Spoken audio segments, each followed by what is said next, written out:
À 14h17, mon monde s'est fissuré en 2 mots. Poste supprimé. Pas d'appel. Pas d'avertissement. Juste un courriel glacial comme la pluie lyonnaise qui tambourinait contre la vitre du bureau. Je me suis figé les yeux rivés sur l'écran. Le box où j'avais passé 10 ans, encombré de post-it et de succulentes à l'agonie, ressemblait à un musée d'une autre vie. L'air sentait le café Nespresso brûlé, un rappel amer des nuits blanches offertes en face à cette entreprise. 10 ans. Effacé d'un clic. Mon portable a cessé à vibrer sur le bureau cognant contre une tasse ébréchée. Le groupe WhatsApp familial. Je l'ai ouvert, espérant un mot, peut-être un « ça va ». Mais le message de Lila m'a frappé comme un coup de massue. On dirait qu'Élodie n'est pas si indispensable. Suivi d'un gif, un bonhomme qui glisse sur une peau de banane bras en l'air. Des émojis rieurs ont déferlé de maman Claire, papa Jacques, même tante Carole. Personne n'a demandé comment j'allais. Personne n'a écrit « désolé ». Juste des rires tranchants insouciants. Lila sérieux, ai-je murmuré, ma voix avalée par le bourdonnement des néons. J'ai posé le téléphone à l'envers, éteignant son éclat. Ma main a plané au-dessus de l'ordinateur, puis l'a refermé d'un coup sec. Le clic a résonné trop fort dans le bureau vide. Dehors, la pluie brouillait la silhouette de la tour Pardieu, effaçant la ville où je pensais avoir ma place. Je n'ai pas pleuré, pas crié. Je suis restée là, un poids écrasant ma poitrine. Pas de la colère, mais un vide, comme ce jour où j'ai attendu maman après l'entraînement de foot pour finalement rentrer seule dans le noir. L'horloge tic-taquait. Ma canette de Coca Zéro suintait sur le bureau. La vie continuait indifférente. J'ai pris mon sac, mes baskets grinçant sur le lino. Dans l'ascenseur, les portes se sont fermées comme un rideau sur une pièce dont je n'avais pas choisi le rôle. La pluie m'attendait dehors, prête à me tremper, mais ça m'était égal. Certaines trahisons ne crient pas. Elles glissent dans votre boîte mail ou dans un chat familial et réécrivent votre histoire avant que vous ayez pu vous défendre. Les semaines ont filé comme le brouillard sur le Rhône silencieux et tenace. Pas d'appel, pas de message, pas même un « je pense à toi » de maman. Au début, je trouvais des excuses. Des vies chargées, mauvais timing. Mais les mensonges s'usent, et la vérité m'a sauté aux yeux, ma famille m'effaçait de la carte. Je passais mes journées penchée sur mon ordinateur à éplucher les offres LinkedIn qui vantaient des opportunités excitantes, mais sentaient les heures sup non payées. Les soirées étaient de pire. Des heures interminables dans mon petit appartement, les murs se resserrant, le silence plus bruyant que la pluie. Je réchauffais des restes au micro-ondes, le néon de la boulangerie La Fournaise clignotant à ma fenêtre. Une nuit, par réflexe, j'ai ouvert Instagram. Et c'était là le repas d'anniversaire de papa. Le jardin à Vieux-Lyon, où je tondais l'herbe chaque été, scintillait de guirlandes lumineuses que j'avais accrochées l'an dernier, perchées sur une échelle rouillée pendant que Lila aboyait « Dépêche-toi, Élodie ». Une nappe à carreaux rouges et blancs portait un gâteau que je faisais jadis, remplacé par une tour brillante d'une pâtisserie haut de gamme. Ma famille souriait sur les photos trinquant avec des bières artisanales sous un coucher de soleil lyonnais. Tous étaient là. Maman, papa Lila même, cousin Jules avec sa casquette de l'OL. Tous sauf moi. Pas de chaise vide. Pas de légende « tu nous manques ». Juste des sourires figés dans un cadre qui n'avait pas besoin de moi. Sérieux. Ai-je chuchoté mon pouce planant sur le bouton j'aime avant de m'arrêter. L'ancienne Élodie aurait envoyé un texto supplier une explication. Mais cette Élodie était partie laisser comme un canapé de brocante. J'ai zoomé cherchant un signe qu'on avait remarqué mon absence. Un regard vers l'objectif. Un vide dans l'alignement. Rien. Juste Lila radieuse en robe d'été légendée, la famille pour toujours. Béni, béni. Le mot piquait plus que ça pique sur WhatsApp. J'ai posé le téléphone à l'envers, sa lumière éteinte sur la table. Le frigo ronronnait dans la cuisine indifférent. Dehors, un klaxon a retenti puis s'est évanoui dans le pool de la ville. Je me suis enfoncée dans le canapé, les ressorts grinçant sous moi.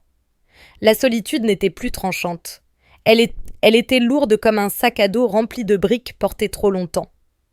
J'ai repensé à ma remise de diplôme universitaire, attendant Lila, qui n'est jamais venue, son siège vide dans les gradins. Elle était trop occupée. J'aurais dû comprendre. Mon ordinateur a sonné. Un autre refus d'emploi. Je n'ai pas bronché. J'ai pris un stylo et un vieux carnet griffonnant des noms d'anciens collègues. Des gens qui me connaissaient comme Élodie Morel, pas comme la sœur jetable de Lila. Certains trous ne se comblent pas, mais on peut construire autour. Et j'en avais fini d'attendre une invitation pour exister. La vérité n'a pas éclaté. Elle s'est glissée dans un texto discrète comme un couteau dans la soie.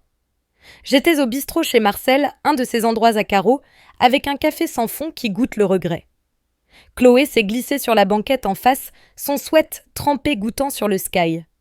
On a papoté, le match de foot de son gamin, le nouveau food truck en ville, jusqu'à ce que sa voix baisse, ses yeux furtifs comme si elle livrait des secrets d'État. « Tu n'as pas entendu parler de Lila ?» a-t-elle demandé se penchant.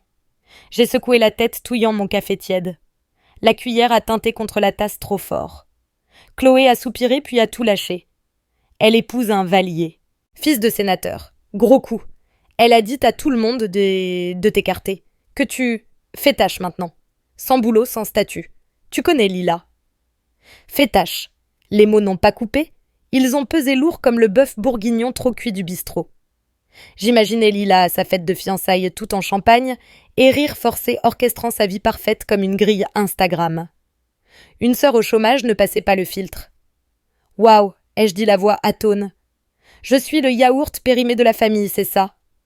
Chloé a grimacé marmonnant. « C'est pas personnel, Élodie. » Mais ça l'était. L'effacement l'est toujours. Elle a tripoté son téléphone puis s'est figée. « Mince, je t'ai envoyé un truc par erreur. » Son écran s'est allumé avec une capture du groupe WhatsApp familial. Le nom de Lila en haut, laissons Élodie de côté un moment. Mauvaise énergie. Des pouces levés de maman, papa, même Jules. Personne n'a protesté. Personne n'a réagi. J'ai fixé l'écran une chanson de Brel gémissant à la jukebox du bistrot. Ce n'était pas de la rage.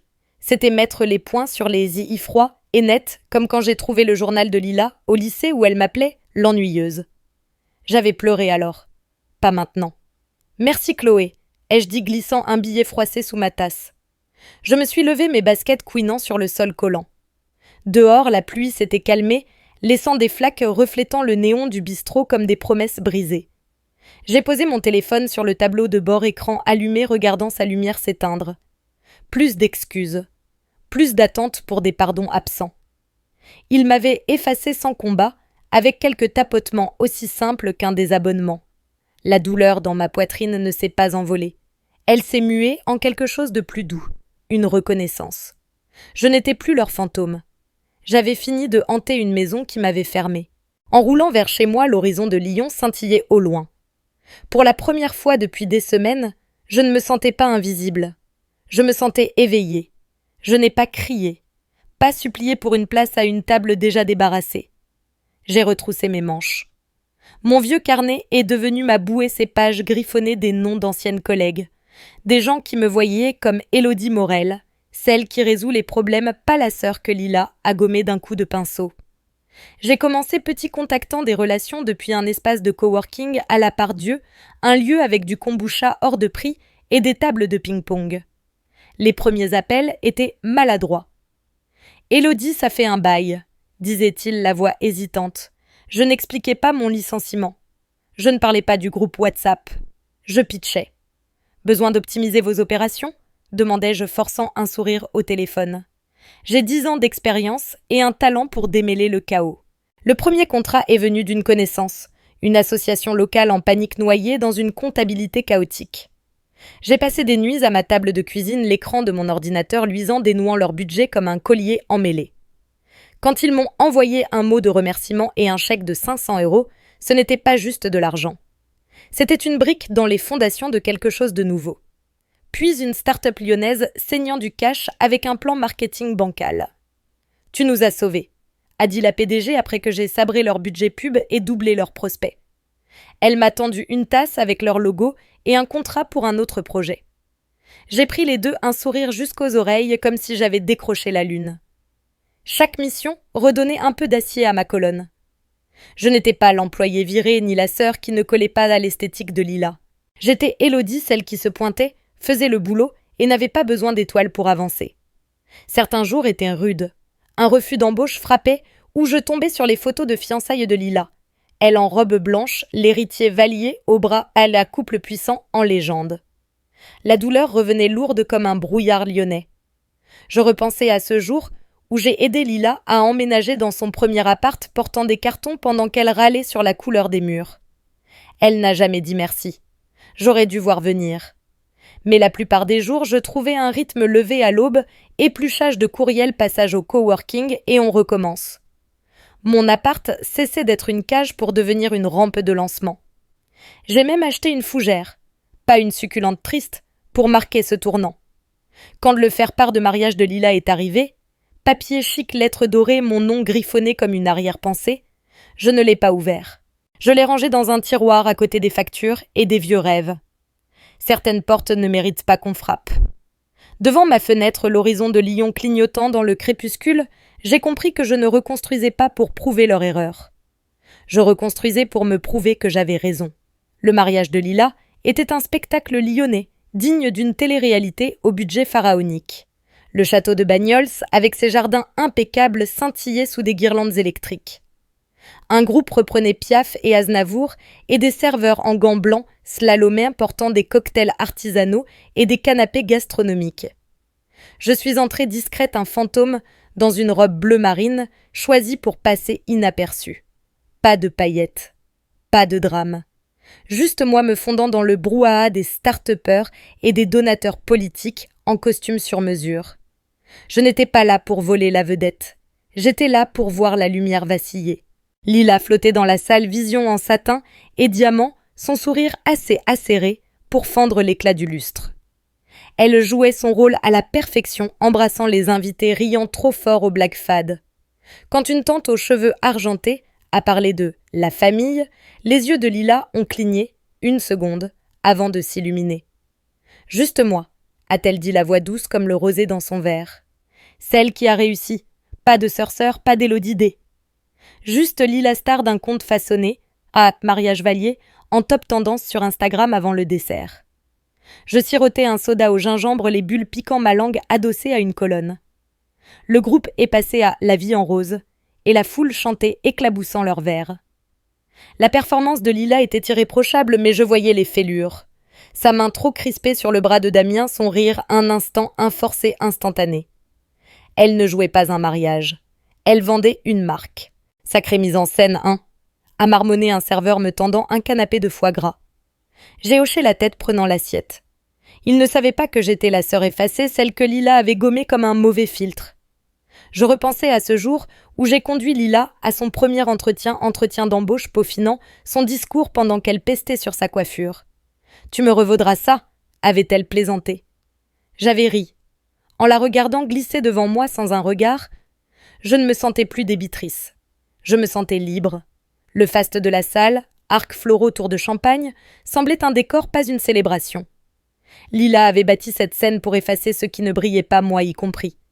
Mais je n'étais pas un accessoire à déplacer. J'ai posé mon verre, son tintement perdu dans la musique. Ma présence était une rébellion discrète, une ombre qu'elle ne pouvait pas retoucher. En la voyant tournoyer sous les lumières, je n'avais pas besoin qu'elle ne me voie. Je me voyais, solide, entière, et finie avec son scénario. Certaines performances sont si parfaites qu'elles oublient la vérité qui attend dans l'ombre. La salle vibrait de bavardages gorgés de champagne, mais quand Damien s'est levé verre à la main, un verre, le silence est tombé comme un rideau.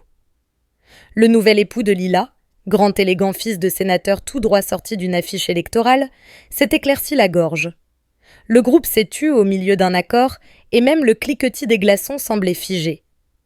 « Je veux remercier ma femme », a-t-il commencé, sa voix portant par-dessus les robes de soie et les boutons de manchette. Mais aussi quelqu'un d'autre. Quelqu'un qui ne court pas après les projecteurs. Adossé à ma colonne soda à la main, je m'attendais à un énième toast à la perfection de Lila. Puis ses yeux m'ont trouvé, ferme, délibéré, perçant l'éclat. « Quand mon entreprise coulait l'an dernier, a-t-il dit, ce n'est pas la chance qui nous a sauvés, ni mon charme, ni les relations de mon père. C'était Élodie Morel. Elle a à la vue une voie, là où nous étions perdus, a reconstruit notre stratégie de fond en comble. Elle a sauvé le nom Valier. » La salle est sur ça est restée bouche bée. Les verres flottaient à mi-chemin. Des murmures ont crépité comme des étincelles. Le sourire de Lila s'est figé, ses diamants scintillant comme un avertissement. J'ai croisé son regard, une lueur de panique sous le filtre de sa contenance. « Élodie » a murmuré un invité près de moi, se tordant le cou pour me voir. C'est qui? Damien a levé son verre plus haut. À Élodie Morel, la véritable héroïne de cette soirée. De l'autre côté, le père de Damien, sénateur à la retraite poigné de main comme un étau, m'a fait un signe de tête lent et assuré. Un geste qui déplace les pouvoirs. La main de Lila a tremblé sur son verre, le rosé débordant juste assez pour qu'un start-upper le remarque. Damien, c'est quoi ce délire? A-t-elle sifflé assez bas pour que seule sa table l'entende? Son rire a tenté de colmater la brèche, mais trop tard. Je n'ai pas bougé. Pas salué, pas souri. J'ai levé mon verre, un geste discret et ferme, et soutenu le regard de Damien. La vérité n'était pas à moi de crier. Il l'avait fait pour moi, et elle s'est abattue comme une pluie lyonnaise, douce d'abord, puis irréfutable. Le groupe a enchaîné sur « Ne me quitte pas », trop fort, trop pressé de noyer le changement. Les invités chuchotaient, derrière leurs serviettes, recalibrant le récit parfait de Lila. Elle restait la mariée, mais l'histoire n'était plus la sienne. Je repensais aux nuits blanches, à sauver l'entreprise de Damien penché sur des tableurs pendant que Lila planifiait ses photos de fiançailles. Je n'avais jamais réclamé de crédit. Pas besoin. Mais la vérité s'échappe comme une chanson qu'on n'oublie pas. Alors que le sourire de Lila se fissurait, j'ai posé mon verre. La douleur dans ma poitrine s'était envolée, remplacée par une certitude légère. Je suis partie avant la première danse de Lila, me glissant dehors comme une invitée jamais conviée. Pas d'adieu. Pas un regard en arrière vers la salle où les rires peinaient à combler les fissures laissées par le toast de Damien. L'air nocturne m'a frappé comme un bouton de réinitialisation frais et pur, chassant le parfum, entêtant des roses et de l'ambition. Les graviers crissaient sous mes baskets en traversant le parking du château, l'horizon de Lyon clignotant au loin. Dans le rétroviseur, le lieu brillait. Un château de verre vacillant sur du temps volé. De loin, tout semblait parfait comme le feat de Lila. Mais je savais mieux. La vérité ne s'efface pas. J'ai baissé la vitre, laissant le vent emmêler mes cheveux. Pas de radio, pas de notification. Juste le ronron des pneus sur l'autoroute me ramenant à une vie que je construisais pièce par pièce têtue. Mon appart m'attendait, petit encombré avec une fougère qui contre toute attente vivait encore. Ce n'était pas grand-chose, mais c'était à moi. Je ne me sentais pas héroïque. Pas besoin. J'étais libre. Pas le genre bruyant, triomphant, mais une liberté douce comme enlever des chaussures mal ajustées. Le monde de Lila continuerait à tourner gala brunch caritatif, #peaufiné pour cacher les taches. Qu'elle le garde. J'en avais fini avec les ombres. Je repensais à cette nuit où j'ai veillé pour aider Lila à réviser son baccalauréat, la questionnant pendant qu'elle râlait sur la police de mes fiches.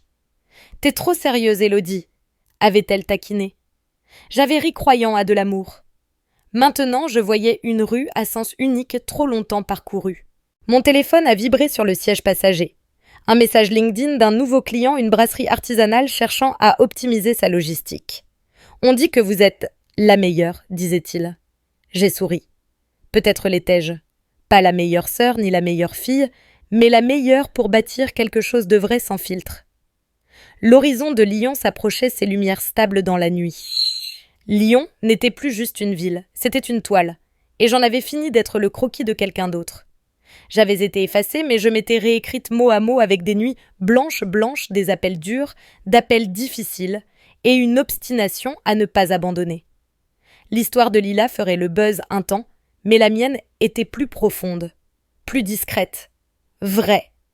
Et elle n'avait pas besoin de hashtag pour compter. En arrivant dans ma rue Le Néon de la boulangerie, la fournaise scintillait fidèle. Je me suis garée, suis descendue, et j'ai respiré.